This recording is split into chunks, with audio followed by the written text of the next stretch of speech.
Good morning. Bonjour. Josan. Welcome to the Community Family Service of Ontario. I am Jean Yip, the Member of Parliament for Scarborough Agincourt. The great riding that you are all here today. Oh, so nice to begin with some applause. Thank you. First, I would like to begin with the land acknowledgement. We are gathered today on the traditional territory of many Indigenous nations, including the Mississaugas of the Credit, the Aninashbe, the Chippewa, the Haudenosaunee, and the Wendat peoples. Thank you for joining us today, just one day after the Lunar New Year period officially ended. We celebrate the Year of the Rabbit since it is the luckiest animal in the zodiac. I feel that luck today with the minister coming. I would like to introduce our host, Anna Victoria Wong, the Executive Director at the Community Family Services of Ontario. She has been a major advocate for this Hong Kong Pathway program. CFSO has provided many newcomer services as well as mental health supports. I'd like you to come up and say your remarks. Thank you.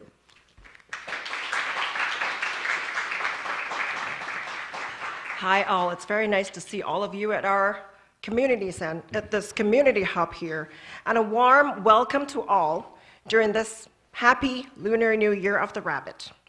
Thank you, Mr. Minister, for coming to deliver this important announcement, and MP Jean Yip for attending this event, and for championing our cause for the most part. It is our honor to be able to witness such confirmation from our federal officials in person today at the premises of CFSO. Many among our staff have lived experience related to this cause, and they, in turn, have served thousands of Hong Kongers before they arrive and after they arrive, some of whom are here with us today. Thank you for coming.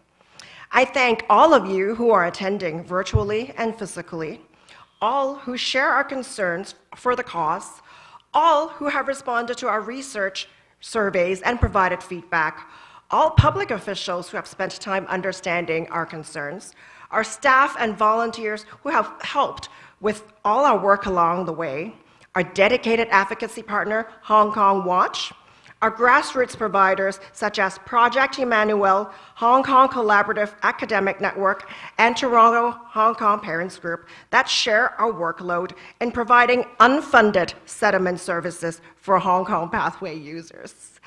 As a social service provider, we understand intimately the needs of incoming and growing populations. As a publicly funded agency, we are mindful of the challenges in our local economic and employment markets. We strive to capitalize on the efficient user resources to align needs from both sides to create a win-win situation for newcomers and Canada. This Hong Kong Pathway policy serves just that. It imports talents that are ready, willing, and able, and contribute to the Canadian economy and are supportive of our core values within our charter. The announcement today may represent an important milestone since the launch of the Hong Kong Pathway. CFSO and its partners will continue to advocate for this on this front to ensure that permanent residency process is smooth and solid for Hong Kong Pathway users, and that they get the much-needed settlement support that will empower them to rebuild their lives socially and emotionally for sustainable economic contribution in Canada. 我哋香港人好有決心、意願同埋能力去貢獻加拿大嘅社會。我哋亦都期盼聯邦移民部會繼續聆聽我哋用家嘅意見。Comme les Hongkongais parmi nous aujourd'hui, nous sommes travailleurs et déterminés et nous adoptons les valeurs fondamentales du Canada. Nous prenons l'engagement de renforcer les valeurs communes et nous sommes prêts à contribuer à cette société libre et démocratique. Merci.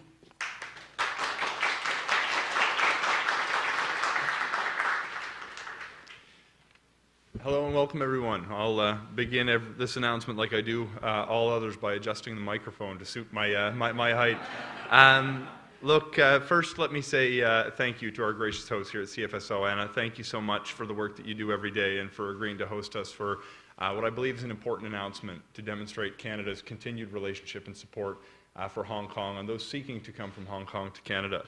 I'd also like to say thank you, Jean, for your MC services today. It's a wonderful opportunity to be here with you in Scarborough Agent Court. And Han, thank you for making it to the announcement as well. It's wonderful to be here with you. Before I get into the specifics of this announcement, let me just say how important it is that Canada continues to embrace immigration as a growth strategy for the future. Selon moi, l'immigration est essentielle pour la prospérité du Canada. Et le Canada a besoin beaucoup de gens pour assurer le succès économique dans l'avenir. Canada needs more people for economic reasons. We need people for demographic reasons. And we need to continue to support some of the world's most vulnerable in response to humanitarian situations around the world. Look at the need from an economic point of view. Canada has had one of the strongest economic recoveries of any G7 nation. We've seen GDP well in excess of pre-pandemic levels. 117% of the jobs that were lost during the pandemic have now returned. The rate of unemployment this summer hit an all-time low and is about at that level today. And despite these successes, we had 1 million jobs open in the economy this summer. Today, more than 800,000. The reality is we cannot fill the needs of the economy with a domestic labor force, even if we put immense resources into training and do more to bring people into the economy who've historically been marginalized. We need to continue to recruit workers internationally if we're going to maximize our economic success and allow many businesses who've struggled over the course of the pandemic to continue to remain open by giving them access to the labor that they need so they can sustain not only the bottom line of those businesses, but protect the jobs of the people who work for those businesses today. From a demographic point of view, we need to continue to bring people, and young people, to Canada. 50 years ago, there were 7 workers for every retired person in this country. Today, there's 3, close to 3. In my part of Canada, the number's closer to 2. If we don't change the trajectory we're on by welcoming young people from around the world to Canada, the conversation we're going to be having 50 years from now won't be about labor shortages. It'll be about whether we can afford to keep schools and hospitals open. We need to continue to embrace immigration, as we have over the course of Canada's history, to ensure that we can continue to provide the basic public services that I think we too often take for granted. And of course, when we see injustices around the world or migration crises, Canada will continue to play a leadership role. I'd point out that over the course of the pandemic, Canada was responsible in back-to-back years for the resettlement of more than 1/3 of the total number that were resettled anywhere globally. There was 3 years in a row where Canada became the top destination for refugees that have been resettled with permanent status. This is something that I'm proud of as a Canadian, but it's something that I also believe legitimately serves Canada's self-interest in the long term. By welcoming people who want to give back after they've been given a second lease on life, we can do the right thing for the vulnerable, but also serve our national interest at the same time. Now let me turn my attention to today's announcement. It's no secret that the relationship between Canada and Hong Kong runs deep. There's a history of more than 150 years of Hong Kongers living in Canada and making Canada a better place to call home. And Canada continues to stand with the people of Hong Kong, and we're committed to supporting the freedom and democracy that's cherished by so many. In particular, I had an experience walking in where there were some individuals who wanted to voice their concerns. You may have seen folks outside protesting on a very particular immigration policy that we want to work on to help maintain integrity in the process, but also respect the needs of people who are seeking to come and make a difference in Canada. Let's not forget how special a country Canada is, where a minister on their way into an announcement can stop and have a peaceful conversation with people who want to raise objections to certain policy choices. People in Hong Kong know all too well that that may not be an opportunity for them. We have to jealously guard the freedoms that we hold here in Canada and do our best to spread those freedoms to other parts of the world. You may be aware, of course, a few years ago, Canada announced new pathways for open work permits and for permanent residency for people seeking to come to Hong Kong. On the permanent residency side, programs remain open until 2026, allowing those who've got work experience in Canada or who've studied in Canada to qualify for permanent residency. But we also developed a program that created new open work permits that were valid for up to 3 years for people who had a Canadian post-secondary degree or an equivalent foreign credential or a diploma for a program of at least 2 years. That program was due to expire very soon, within about a day. In fact, I'm very pleased to share we're going to be making 2 important changes to this program. And I'm pleased to announce on behalf of the Government of Canada this morning that we are going to be extending the application deadline by 2 years. So people applying to the program will have an additional 2 years to apply until February 7th, 2025. In addition, we're also changing the eligibility for the program for Hong Kong residents who previously needed to have completed their studies within the last 5 years, and we're expanding it to allow anyone who has completed their studies within the past 10 years to be eligible. This program change comes directly from feedback we heard from the community. We wanted to see more people become eligible for the program and give them more time to apply. We believe it's the right thing to do for people who seek entry into Canada on an open work permit, but to my earlier point, we also believe it serves Canada's self-interest. This means that Hong Kong residents will have the opportunity to come to Canada and gain valuable work experience and perhaps even make their home permanently here in Canada over time through some of those already existing permanent residency pathways I've discussed. Extending the open work permit public policy also means that spouses, common law partners, and dependent children of Hong Kong residents can also apply for a study or work permit in Canada, resulting in even more workers for employers to hire and more people coming to our communities. You know, last year, newcomers accounted for almost 35% of Canadian business owners that had employees. That's an enormous part of Canada's economy. To make sure that business owners in Canada can hire the workers that they need to sustain our economy, we need to continue to bring in more newcomers. Just to give an example, there's a newcomer to Canada named Alan Lau, who came from Hong Kong to live and work in Toronto. Alan started his company, you may be familiar with it, Wattpad, to bring together communities of writers and encourage literacy amongst youth. This company has grown from just two co-founders, Alan and his colleague Ivan Ewan, to a company now of 170 employees. Wattpad is used by 70 million people worldwide, including published authors like Isabel Ronan, who said that it would have been impossible for her to gain her audience without the platform that Wattpad gave her. Now, Canada needs to continue to do more on immigration to fill almost 825,000 vacant jobs across the country, and expanding the open work permit program, from my perspective, is a win-win, as it gives Hong Kong residents more opportunity to gain work experience here in Canada, but it also allows us to support the Canadian economy by bringing workers at a time when they're needed most. This allows us to show our support for them, and it also gives Canadian employers and more skilled workers to hire at a time when we need them. I want to say thank you to everyone who took the time out today. Thank you to everyone who helped inform these important policy changes.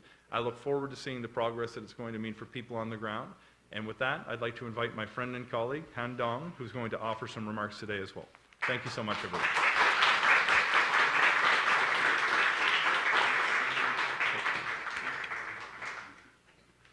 Yeah, it's way too high even for me. Well, thank you very much, Anna, for hosting us. And Jean, it's a wonderful, one of the best writings in the country, Scarborough Aging Court. Thanks for having us. And this is very exciting, and I want to thank Minister Fraser for this wonderful news. This is a historic moment for people of Hong Kong and for our country. This initiative will have far-reaching impacts in our communities and for our economy, as we welcome more skilled individuals to Canada and provide them with the tools and support they need to succeed.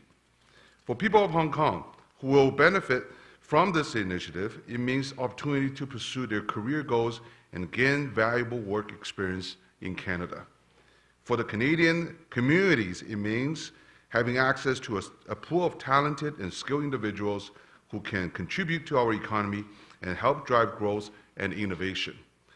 It means building a stronger, more diverse communities that are better equipped to meet the challenges of future.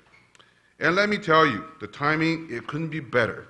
As we all know, Canada is facing a significant shortage of skilled workers, like Minister Fraser mentioned.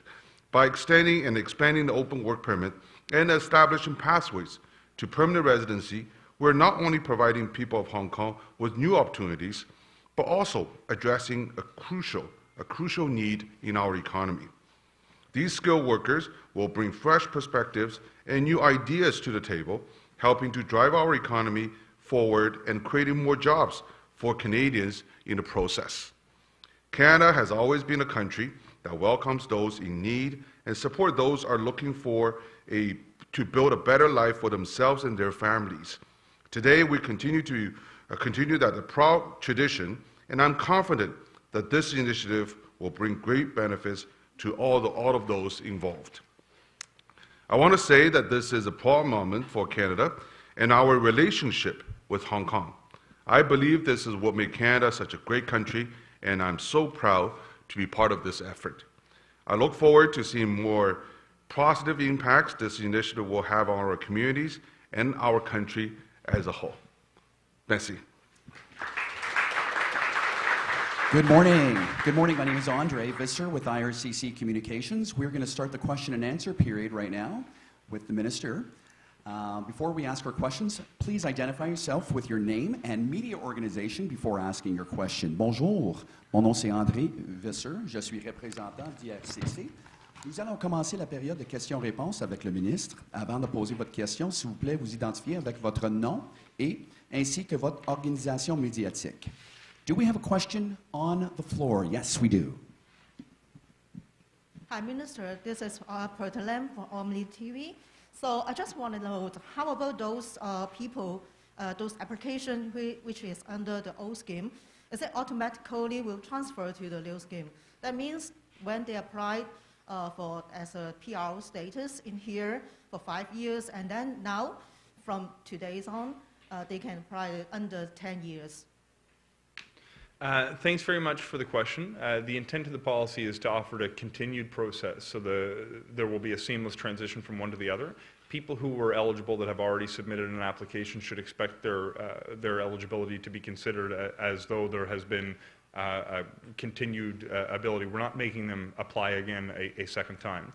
I expect that those who have applied up until today's announcement should still see their processing take place in a very timely way. We're averaging right now about 7 weeks, and those who already have an application in the system should expect to have a decision rendered in accordance roughly with that timeline. And we have another question over here. Yes. Thank you. I'm Joseph Lau from Toronto TV. So my question is that the immigration program for Ukraine and Hong Kong right now are believed to be the political immigrations. My question is that what percentage of political immigrations of the overall our immigration status? Thank you. Sorry, I believe the current immigration program for Hong Kong and also for Ukraine are believed to be the political immigration programs. So in the overall Canada political programs, what percentage of the political immigration sits on right now? Thank you. So look, I'll apologize in advance because I can't give you a clear answer, not because I want to, but because a clear answer doesn't necessarily exist, and let me explain why. We don't have a category that we define as political immigration versus other kinds of immigration. But one of the other unique features of these programs is when you're dealing with temporary programs to Canada, we don't set a limit on the number of applications that we will have seen. Typically, we would have seen applications for work permits from Hong Kong before the new program was announced a few years ago, about 1,500 or so per year. Over the past few years since it came into effect, we've seen about 17,000. Now that we've expanded the eligibility criteria, it's possible that we see a further increase. With respect to the program for Ukraine, we've seen many hundreds of thousands of applications and more than 100,000 people who've arrived. I'm hearing that a lot of people are applying essentially to take out an insurance policy to determine whether they need a safe place to come if the war worsens in their own community. So whether you count a person after they've arrived versus when they applied would dramatically change the proportion. But what's important on our temporary programs is we don't set a limit on the number that we'll take for tourists, for temporary foreign workers, for international students. If you qualify, we believe it's a good thing for Canada to allow you in. We need to continue to have a finite number of permanent residents each year so we can actually manage the successful integration of people into Canada, but we don't pick and choose where a particular person will come from or for particular political reasons. We will sometimes respond to a humanitarian crisis as we did in Afghanistan, but on the economic side, it's a score-based system where people can compete for permanent residency, and on the provincial Omni program side, people can secure a nomination on the basis of the skills that are in demand in a particular province. So it's a difficult question to answer because it's nuanced, but when it comes to these particular programs, we actually don't set a limit or a target for the percentage of our programs that we would like to see, because we believe once we establish a program to allow people to come here temporarily, it should be open to anyone who's eligible. Thank you, Minister. Thank you. We've got another question right here on the floor. I'll go right over here. Thank you. So I'm Crystal from Fairchild. Television. Good morning, Minister. So today the government announced the extension of the OWP program for those who have graduated within the past 10 years. So there's also 2 pathways to permanent residency, which you've mentioned. So it's Stream A and Stream B. The Stream B requires the OWP holders to have 1 year working experience within 5 years of their graduation. Does that mean that people who have graduated within the past 10 years, which of course is the newly extended people who can join, is not able to benefit from Stream B, or are we going to see a change in that part of the PR streams very soon? Yeah, thank you very much, Crystal. I appreciate the question. So today's announcement is specific to the Open Work Permit program. We're examining right now the different PR pathways and whether those need to have changes made as well. But before we make a decision on whether we have to increase the 5-year to 10-year limit on the permanent residency pathway, we first want to understand the impact of changing the temporary program. The reason I say that is it may very well turn out that people who come here and benefit from 3 years of work experience may not actually need the benefit of the Hong Kong specific pathway to qualify for permanent residency. People who've become well-educated, who spend 3 years working in Canada, have a very good chance of qualifying for permanent residency either under the existing Hong Kong specific streams or the ordinary permanent residency pathways. We want to be careful not to broaden policies that we don't need to broaden in order to serve the interests of the people we're trying to serve, because that adds processing demands on our system, which we always try to limit so we can do more good for more people. So we're going to examine the impact of the decision that we've made today to determine whether it's going to successfully allow applicants to transition to permanent residency. And if we find we need to do more, we could potentially look at further changes to the permanent residency pathways, but we've not made that decision because we don't yet know that it's necessary to achieve the goal of creating a smooth pathway for qualified people from Hong Kong to seek permanent residency in Canada. We have a question right over here. Vicky from ONIP Cantonese, and protesters who are active in Hong Kong pro-democracy movement have faced different kind of criminal charge under political reasons, and requirement of police certificates have become a burden during their application. Will the government consider to remove such barrier? If not, how would the government assist those protesters to apply for the lifeboat scheme? Thank you very much for this question, and it sort of sinks in for me. It's unique that I've had the experience of walking through a very respectful protest on my way into today's announcement. National security and criminality will always be a part of applications to Canada's immigration system, but it's very, very important that people understand that we only accept criminal charges for the purpose of our immigration system when the behavior that's the subject of a charge abroad would also constitute criminal behavior in Canada. If somebody is facing criminal charges because they participated in a peaceful protest and that is the sum total of their supposed wrongdoing, that will not impact their eligibility for Canada's immigration programs. We defend values around free speech and ability to participate in democracy, not just with our words, but with the decisions that we take. With our response to the Ukrainian crisis launched by a war by Vladimir Putin into Ukraine, we decided that it was important not just to speak about the principles of territorial integrity and self-determination of peoples, but to do everything we can to help people on the ground promote it. When we see charges, I note in particular about a sensitive case that is going forward right now involving 47 protesters who are facing charges. If you've taken part in democratic activities by voicing concerns about a government policy you disagree with, that's the normal course of a day in a democracy. People need to be free to be able to speak their mind without fear of punishment or retribution. To the extent someone has participated in activity that is not considered criminal in Canada, but still face charges for their ability to speak out against policies they disagree with, that's not going to render a person ineligible under these pathways. Thank you, Minister. We're going to take a call from the out-of-town government teleconference line. Nous allons prendre un appel sur la ligne téléconférence du gouvernement. Operator, do we have a call from the media? A question from the media, Thank you. Thank you, merci. Please press star 1 at this time if you have a question. S'il vous plaît, appuyez sur étoile 1 maintenant pour poser une question. And the first question is from Ricky Wall from Fairchild Radio. Please go ahead. Hello, Minister. Are you worried about government's reaction? Have you discussed with your colleagues about before making the decision? I apologize. We can't hear you. There's a communication issue. Can you repeat the question one more time, please? Yeah, sure. Hi, Minister. So, are you worried about China and Hong Kong government's reaction on this decision by IRCC? And have you discussed with your colleagues in Global Affairs Canada before making this decision?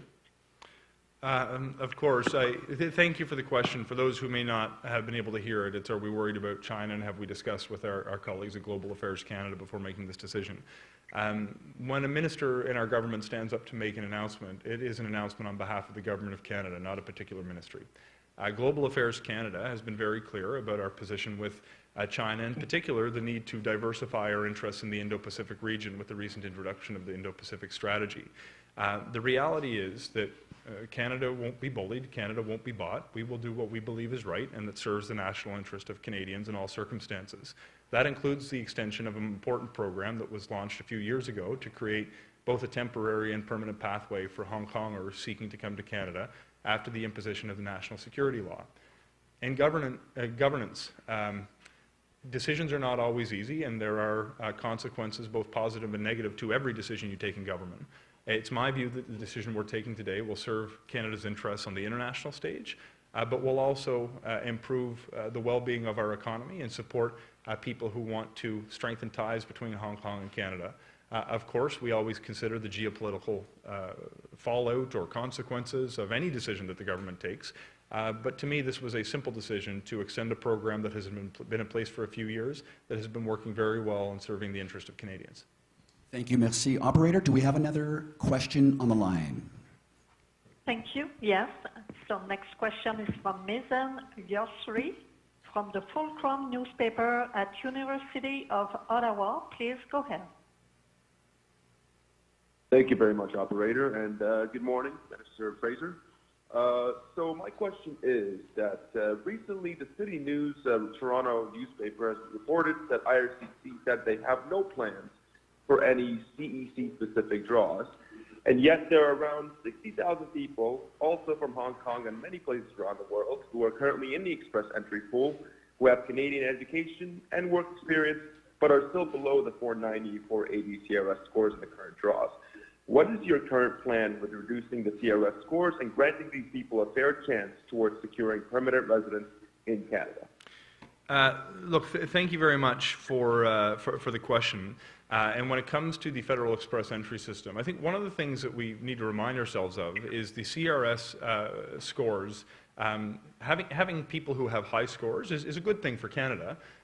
One of the unique challenges that we're facing right now is there's a temporary inflation of the scores that exist as a result of pauses that were put in place to deal with certain pandemic-related restrictions to immigration. As you can imagine, dealing with an immigration system when borders are closed can be a challenging thing.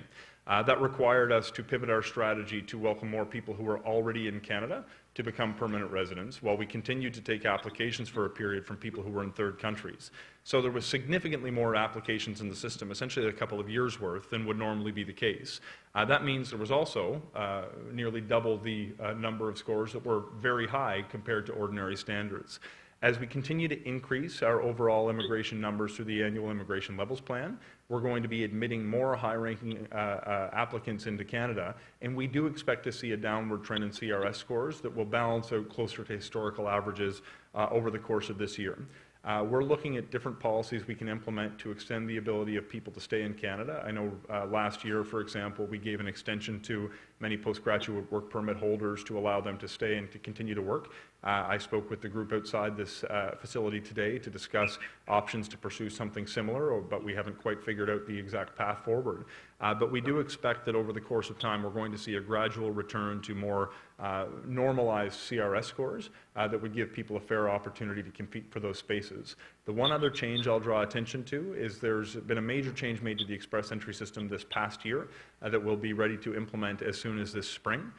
For the first time, we will be able to use the federal express entry system to not just select the highest ranking applicants, but to choose the highest ranking applicants by sector and by region. This will allow us to better tailor the express entry system to the needs of local economies, whether it's healthcare workers in Nova Scotia, skilled tradespeople in Ontario, whatever the case may be.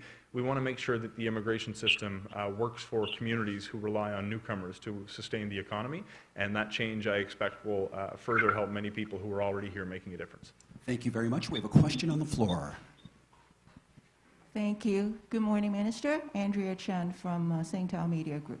I just wanted to clarify, you mentioned that you don't want to open up another possible or change the existing corresponding immigration application requirements into 10 years.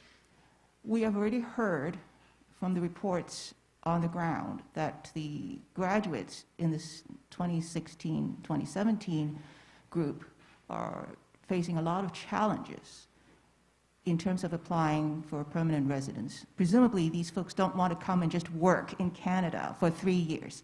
Their ultimate goal is to immigrate to Canada, and we want to attract these people. What type of metric do you really need in order to convince you need to correspondingly change the permanent resident requirements? Because right now, if these people after 3 years, they're just thrown into this big pool, and we know how long that wait is.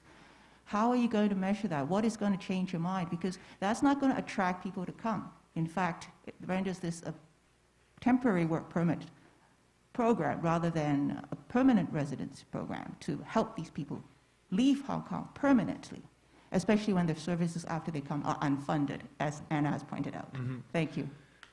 Look, thanks very much. And just a point of clarity, you led your question saying that we don't want to make changes to the permanent residency. It's not that we don't want to, it's that we haven't yet made a decision to do that. So we're examining right now the possibilities of shifting the requirements within the program, but we want to determine whether people will have the opportunity to transition to permanent residency through the extension of the open work permit.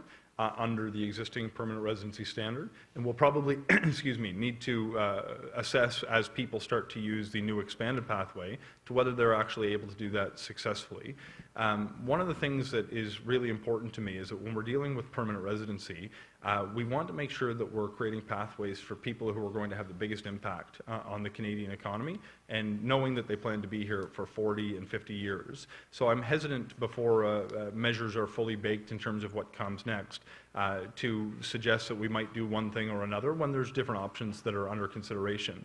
But to start, I would suggest that we've seen, based on the data, that the introduction of the open work permit does actually create a groundswell of applications, a major increase in the number of applications that we see each year for people who come to Canada, many of whom do want to work and stay. Not all of them, but many of them do want to come and work and stay.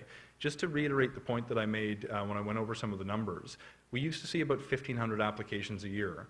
After we created this pathway over about 2.5 years, we've seen 17,000 applications. We're now going to be expanding the eligibility for a much larger cohort of people, and I expect we're probably going to see an increase in applications again. So I would debate the point that a temporary program won't increase interest in coming to Canada, but the piece that I have not yet figured out is whether with the increased number of people who can apply for the open work permit, whether they will be able to qualify under existing permanent residency streams, or whether we need further changes to the existing pathways specific to Hong Kong that will create that opportunity for them. I don't think we necessarily need to wait the full 3 years to figure that out. I think we're starting to see trends of people who are transitioning that qualified for the previous program now, but I'd like to see a little bit more information come in about whether they can access pathways outside of the Hong Kong specific pathways to determine whether we also need to make changes to the Hong Kong specific pathways to allow them to qualify for permanent residency, if that makes sense. Thank you very much. And that concludes our media event. Thank you very much. Cela conclut notre événement médiatique. Est-ce que je pourrais, if I could have everyone stand over here and our MPs, and we'll take a picture, if that's okay, right between the Canadian flags. Come on up. Yeah, thank you. Thank you. You can get your cameras out. Yeah, you can go right over here. Can we take our mask off? Yep. Okay, we can take our masks off. Okay. Okay. Can we let everyone else take it, and I'll take it for Yeah, sure, sure. Can I take that? Yeah, I'm going to take this with me. I'm done with all I'm going that. to put that somewhere safe. Okay. Yeah.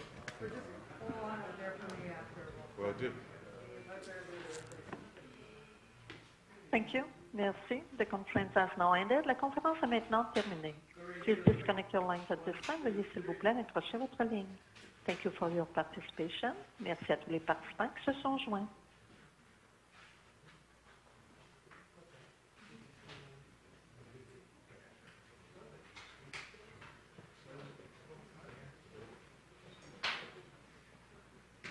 You want to get yours now? Excellent.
Where was your